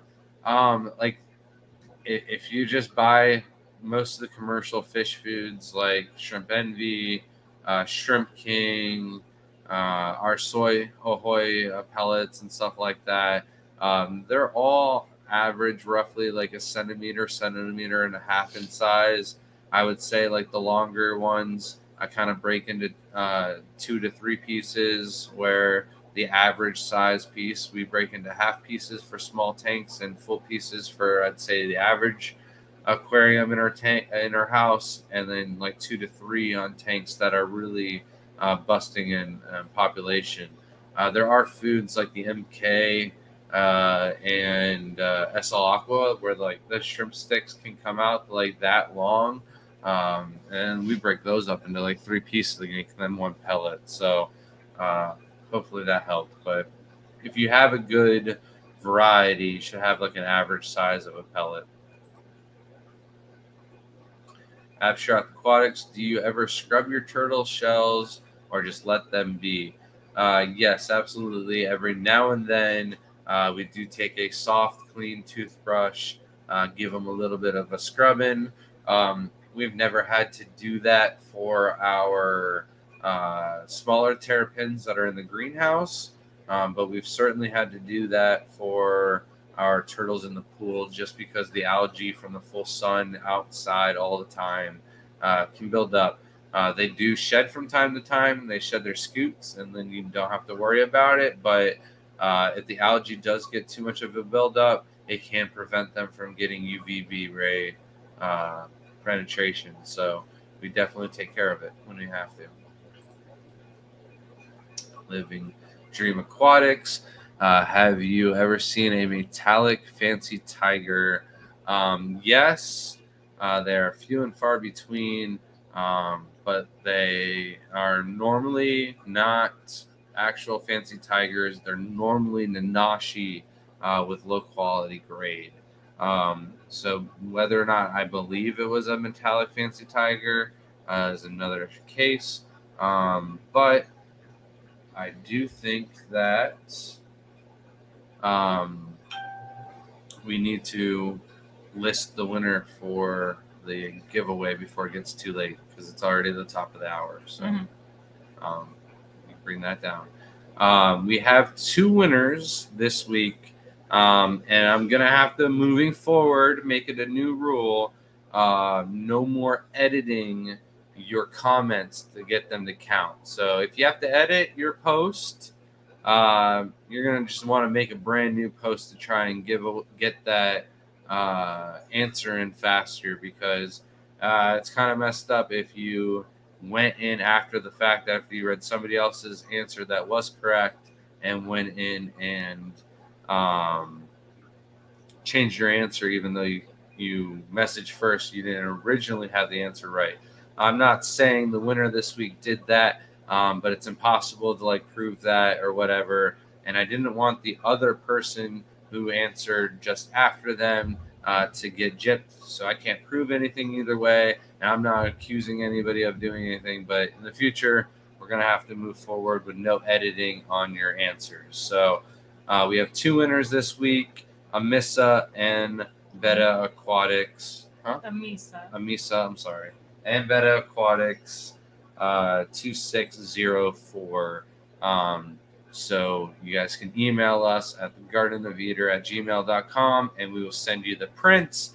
The people that are wondering about the giveaways in the comment section, every other week, we have been selecting 2 of the best comments out of the comment section of all of our videos, not the live chat. Those do not count. It has to be in the comment section. We're trying to generate some more interaction on our YouTube videos.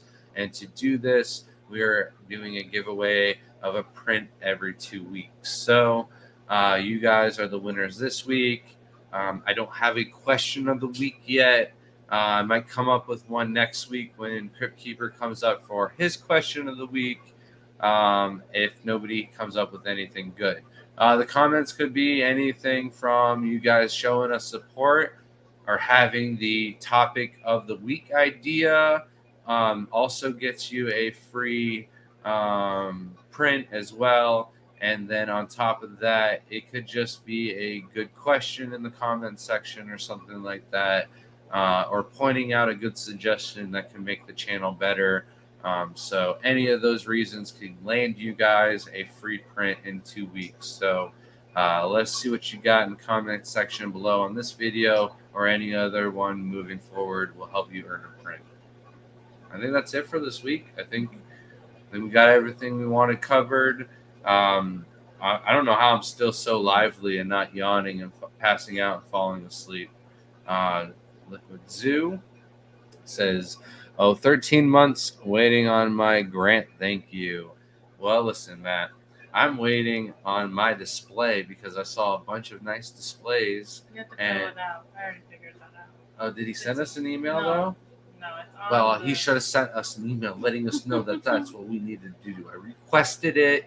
It didn't come through. I also heard a rumor that you really don't like doing those, and you just probably don't really like us, so you didn't want to do it. I understand that if that's the case, but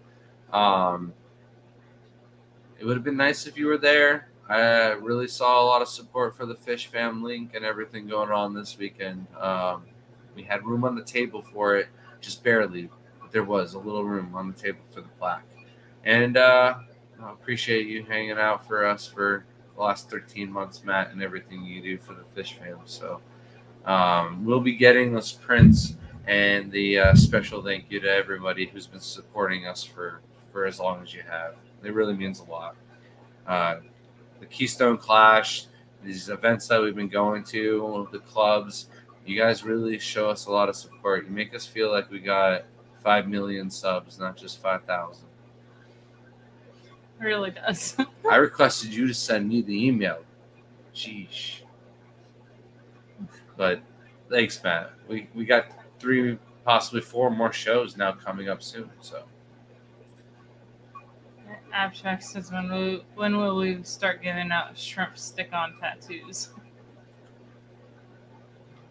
I don't know. I haven't thought about that until now. Maybe you should comment that. That might win you a print. Travis said, thoughts on raccoon bee shrimp? One of Shelby's favorites. She doesn't know the Hummel shrimp are her favorite, so she says the raccoons are, but these guys are absolutely tanks. I don't think they're actually bees. I think they're raccoon tigers. They look like they're bees, but they act like they're tigers. They certainly do not cross with any other of the bee shrimp. I've tried crossing them with yellow King Kongs, and I think the party went down, but the kids were not receptive of it, and nothing formed of them. So I don't know if it's possible for them to actually cross with any of the other Caridina shrimp, but we have them available on the website. I think Crypt Keeper also had them at the show, and I tried to convince somebody else to get those over some of the Shadow Pandas. So, anything else? Mhm. All right. I think that's going to be it, everybody. Thank you for sticking out, hanging around with us for this long. Thank you guys for all your support, and we'll see you next week. Topic probably won't know until the last day before the show. So, see y'all next week. Thank you so much.